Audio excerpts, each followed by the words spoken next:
Bonjour, chers amis, chers frères et sœurs en Christ. Je suis le frère Hariko Okoma Samson, pasteur assistant à l'église des Assemblées de Dieu de Koumassi Centre, supervisé par le pasteur Afran Léon. J'aimerais partager une pensée avec vous en cette journée. La pensée qui a pour terme de l'humiliation à la gloire. Aujourd'hui, beaucoup de chrétiens refusent l'humiliation. D'autres voient l'humiliation comme une insulte. D'autres voient cela comme une œuvre démoniaque, une malédiction. Mais laissez-moi vous dire que la Bible dit dans Proverbe, le chapitre 18, verset 25, jusqu'à la fin, que l'humiliation précède la gloire. Alors ce matin, j'aimerais simplement vous dire qu'après l'humiliation, tout chrétien connaîtra un temps de gloire. Il suffit simplement que nous acceptions l'humiliation. Notre texte de base se trouve dans Philippiens, le chapitre 3, le verset 17. Et nous lirons du verset 17 jusqu'au verset 21. Faisons la lecture, s'il vous plaît. C'est Paul qui parle aux Philippiens en disant « Soyez tous mes imitateurs, frères, et portez les regards sur ceux qui marchent selon le modèle que vous avez en nous. Car il en est plusieurs qui marchent en ennemi de la croix de Christ. Je vous en ai souvent parlé et j'en parle maintenant encore en pleurant. Leur fin sera la perdition. Ils ont pour Dieu les ventres. Ils mettent leur gloire dans ce qui fait leur honte. Ils ne pensent qu'aux choses de la terre.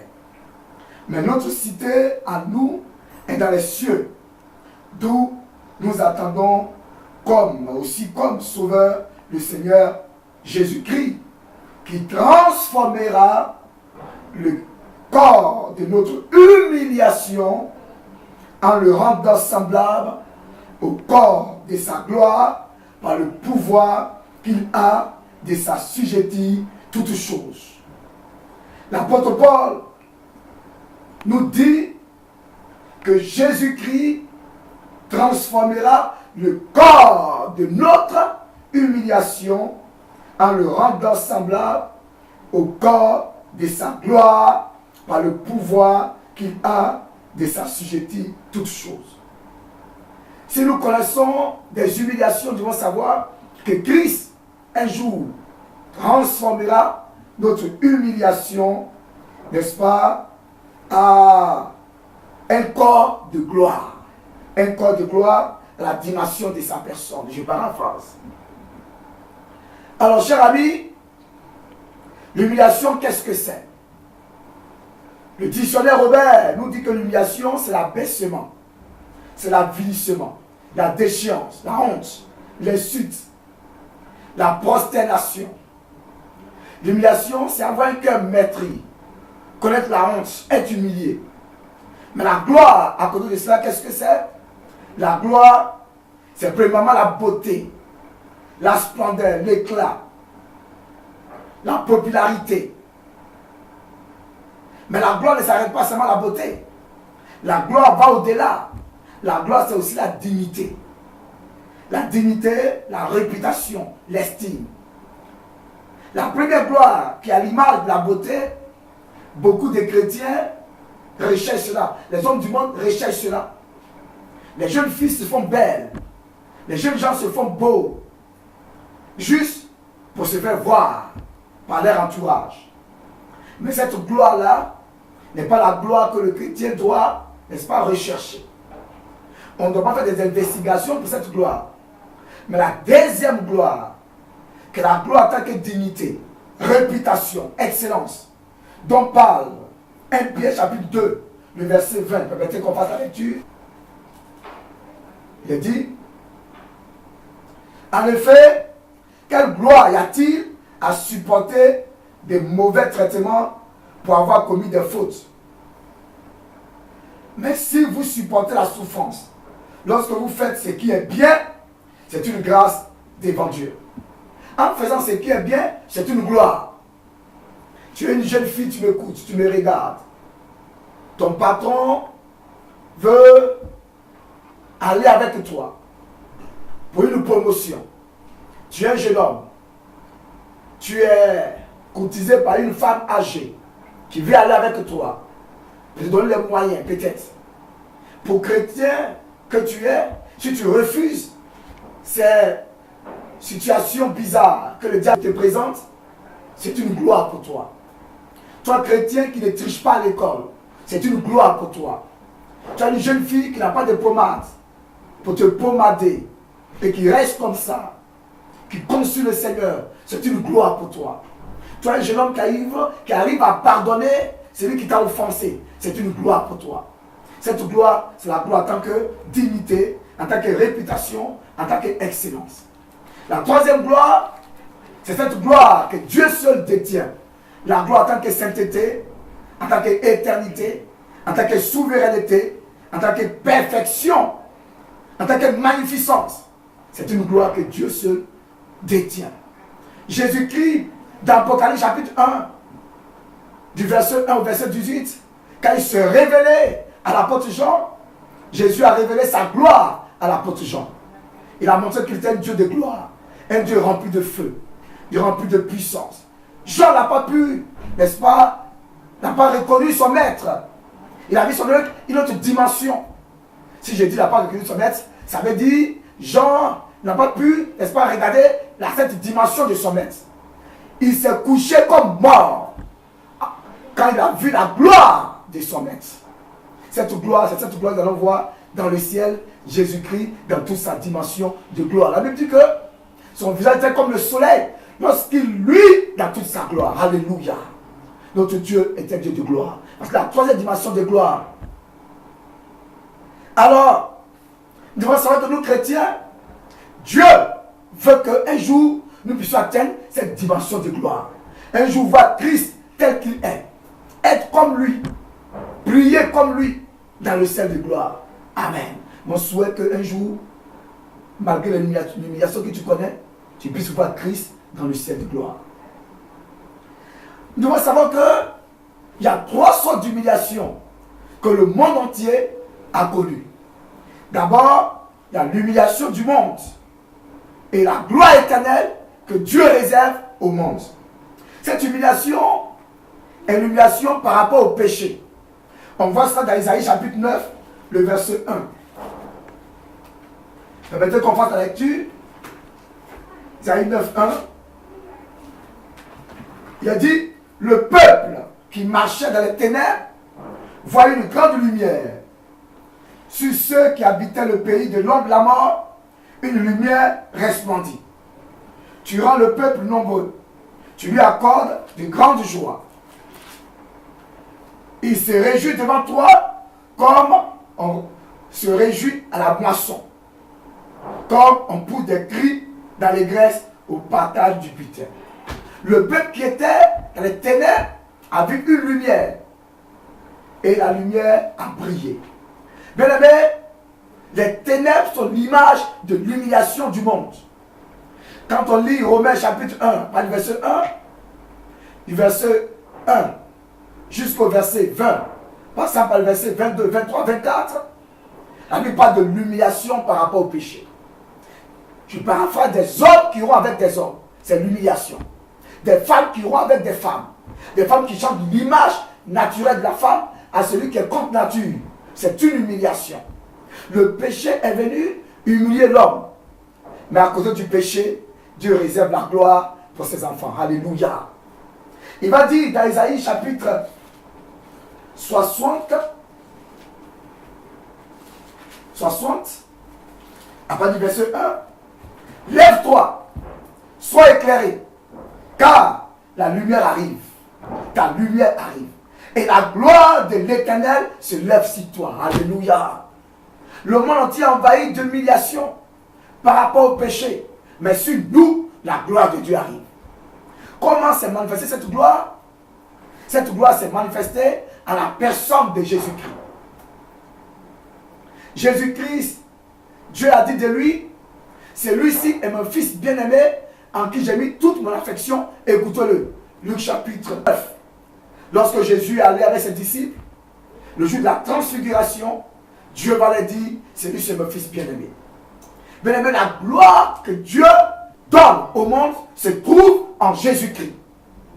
Christ est le Fils de Dieu. C'est pourquoi le Seigneur dit, celui qui croit en lui ne périsse point, mais qui ait la vie éternelle. La gloire se trouve en Jésus. Si tu acceptes Jésus-Christ, tu as la vie. Si tu ne l'acceptes pas, n'est-ce pas, la colère de Dieu sera sur toi. Tu veux avoir la gloire de dominer sur le péché, la gloire d'avoir les esprits impurs qui te fatiguent et te chasser. Crois en Jésus, donne ta vie en Jésus-Christ. Amen. Deuxième gloire. Cette gloire que Dieu donne après l'humiliation des chrétiens. Le chrétien que nous sommes, nous allons connaître des humiliations. Romains chapitre 8, verset 17 et 18 parle de cela. Le chrétien va connaître une humiliation qui peut être caractérisée par la tribulation, par l'angoisse, la persécution, la faim, la nudité, le péril, l'épée. Romains chapitre 8, verset 35, cite cela. Tout chrétien qui refusera l'humiliation, ce chrétien ne connaîtra jamais la gloire. Tu veux que Dieu te lève, il faut accepter qu'on se moque de toi. Il faut accepter de connaître la faim. Il faut accepter de connaître la persécution. Il faut accepter la nudité. Il faut accepter le péril, l'épée. L'apôtre Paul a connu ces humiliations. Jésus lui-même a connu ces humiliations. Il disait sa parole.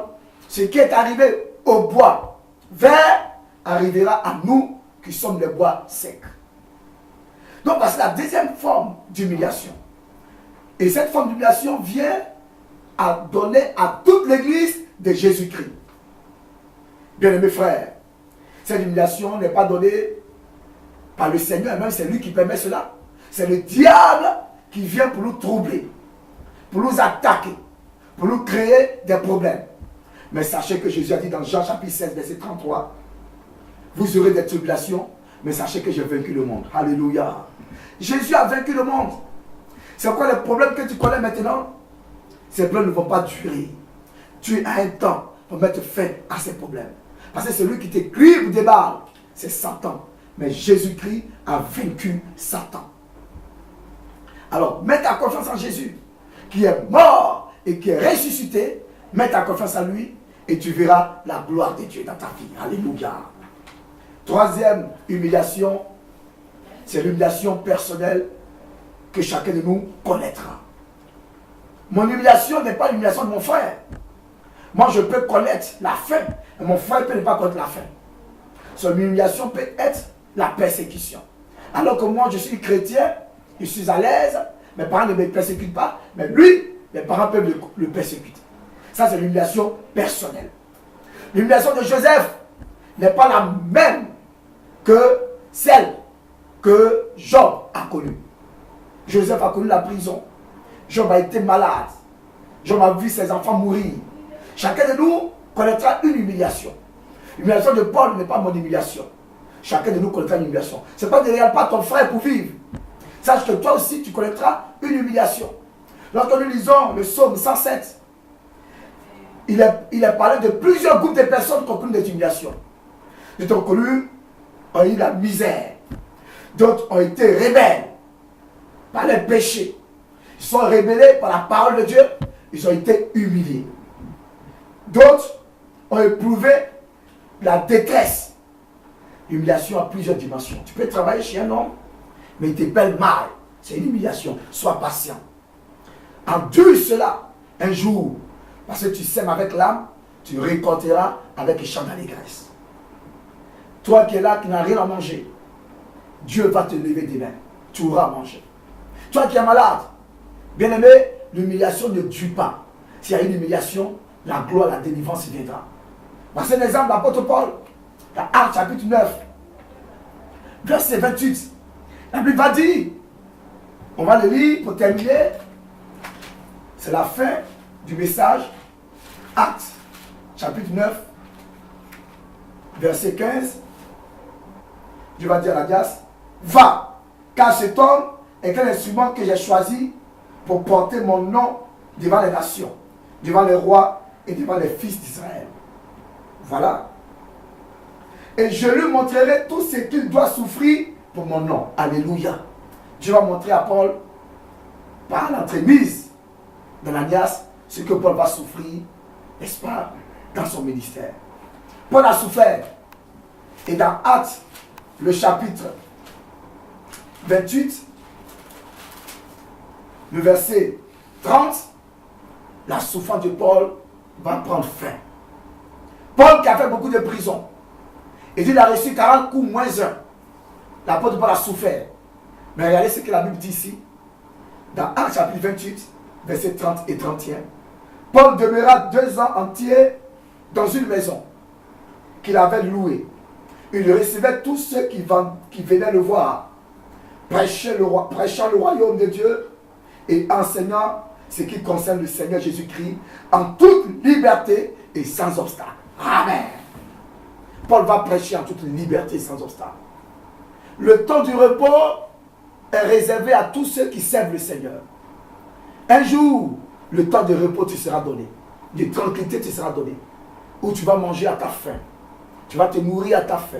Tu vas rouler dans une voiture. Tu auras ta maison à toi. Parce que tu as connu des temps d'humiliation. Car, le Seigneur l'a dit, l'humiliation précède la gloire. Que Dieu vous bénisse. Et que tous ceux qui connaissent les humiliations, le Seigneur les relève. Qu'ils passent maintenant au temps de la gloire. Mais cette gloire est une gloire passagère. Mais Dieu nous réserve la gloire éternelle. Là où il n'y aura pas de pleurs. Là où Dieu va sécher notre larme dans le ciel de gloire pour l'éternité. Que Dieu vous bénisse. Je vais prier pour vous. Seigneur, je voudrais te dire merci pour ce message que nous venons d'attendre. Si tu permets l'humiliation que le diable nous lance, si tu permets cela, l'épreuve, si tu donnes l'épreuve, c'est parce que derrière l'épreuve, il y a la gloire. Merci pour ma soeur, que son mari a abandonné. Elle plie ses enfants dans sa maison. Seigneur, je sais qu'un jour, ce monsieur reviendra. Afin qu'elle puisse avoir un cœur affermi dans cette humiliation. Je prie de mon frère qui connaît cette maladie, Seigneur. Cette maladie n'est pas pour la mort. C'est vrai qu'il connaît l'humiliation. Le temps de la délivrance viendra. Merci de guérir ton serviteur et de le relever au nom de Jésus-Christ. Cette soeur qui était fiancée et son fiancé lui a dit, c'est pas la volonté de Dieu qui est parti. Je suis sûr qu'il reviendra. Tu vas élever ta sémence. Même s'il ne reviendra pas, tu as la possibilité de donner un autre fiancé pour que la gloire de la deuxième maison soit plus grande que la première. Merci pour ton serviteur qui a échoué sur les armées l'année passée. Cette année, Seigneur, c'est le temps de la gloire. Quand tu bénis pour toujours. Merci de bénir les autres. Que ta grâce repose sur l'église, de fortifier le cœur des uns des autres. Et qu'un jour, nous puissions te voir dans les ciels de gloire. Au nom de Jésus-Christ, nous avons prié. Amen.